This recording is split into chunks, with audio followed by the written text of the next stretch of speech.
अस्सलाम वालेकुम। जी हाँ, तो बाबर आज़म ने तो रिकॉर्ड के अनबार लगा दिए और इतने अनबार लगा दिए हैं कि आप गिनते-गिनते थक जाएँगे। उसकी वजह ये है कि वो वाहिद मेरे ख़्याल से एक बैटर बने हैं पूरी दुनिया में, जो कि क्रिस गेल के बाद उनकी सबसे ज़्यादा सेंचुरियाँ हो चुकी है। जी हाँ, क्रिस गेल की सेंचुरियाँ हैं 18 और बाबर आज़म की हो चुकी है 12। तो मुकाबला तो सख्त है क्योंकि बाबर आज़म का भी तकरीबन कोई आधे से ज़्यादा करियर उनका अभी बाकी है और उनको सिर्फ 6 सेंचुरियाँ बाकी है और क्रिस गेल का करियर ख़त्म हो चुका है।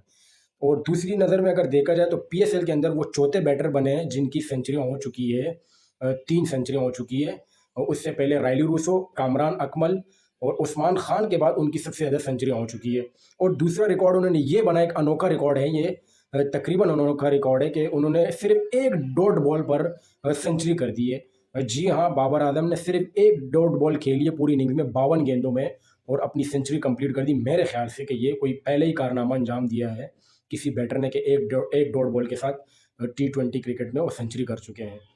तो बाबर आज़म के रिकॉर्ड्स तो रुकने वाले नहीं है। जी हाँ, बाबर आज़म एक ऐसा नाम है पूरी पाकिस्तान का और पूरी दुनिया में उन्होंने अपना लोहा मनवाया है।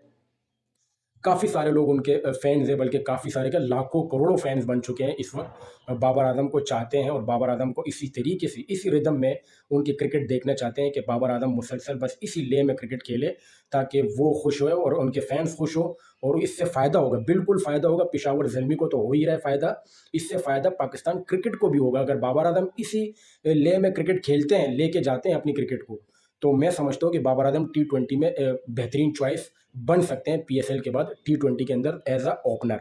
एज़ अ ओपनर की बात कर रहा हूँ मैं। तो बाबर आज़म आप इसी तरीके से अपनी परफ़ॉर्मेंसेस को कंटिन्यू रखें। अगर आप इसी तरीके से परफ़ॉर्मेंसेस अपनी कंटिन्यू रखेंगे, तो इससे फ़ायदा तो पेशावर को और पाकिस्तान को तो होना ही होने हैं। साथ में आपको भी फ़ायदा होगा इससे, क्योंकि आपके फैन्स और आपके जो लाखों करोड़ों फैन्स हैं, वो आपको इसी तरीके से खुश होता हुआ देखना चाहते हैं और आपकी इस तरीके की परफ़ॉर्मेंसेस को एन्जॉय करते हैं आपके फैन्स, जो कि करना भी चाहिए, डिज़र्व करते हैं वो, क्योंकि आपको इतना सपोर्ट करते हैं। आप हालाँकि एक फ़ेज़ आपका ऐसा भी आया कि आप बिल्कुल डाउन हो गए थे 2022 के बाद, तकरीबन आप बिल्कुल इस तरह हो गए थे कि मतलब क्रिकेट नहीं हो पा रही थी आपसे, ख़ास तौर पे टी20 के अंदर। और अभी लास्ट टाइम हमने एक वर्ल्ड कप भी देखा 2024 में, बिल्कुल आपको एक आध मैच में ड्रॉप भी कर दिया गया था। तो तकरीबन आपके फैन्स डिसअपॉइंट थे आपसे कि बाबर आज़म जिस तरीके की क्रिकेट खेलते वो नहीं हो पा रही थी।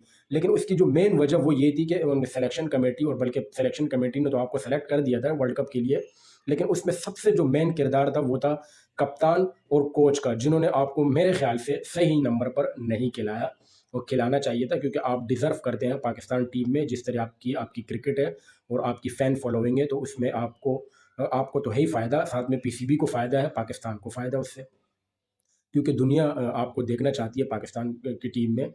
तो आप इसी तरीके से अपनी परफ़ॉर्मेंसेस को कंटिन्यू रखें। आपने रन्स कर दिए 400 से ऊपर, मेरे ख़्याल से तकरीबन आपने रन्स कर दिए पीएसएल में। अभी 8 ही मैचेज़ हुए हैं, 2 मैच आपके अभी राउंड के बाकी है और मेरे ख़्याल से 2 मैच आपके प्लेऑफ के बाकी है, क्योंकि आप टॉप तो कर ही रहे हैं, बल्कि कर चुके हैं टॉप। आपके करीब-करीब और कोई पहुँच सकता भी नहीं है।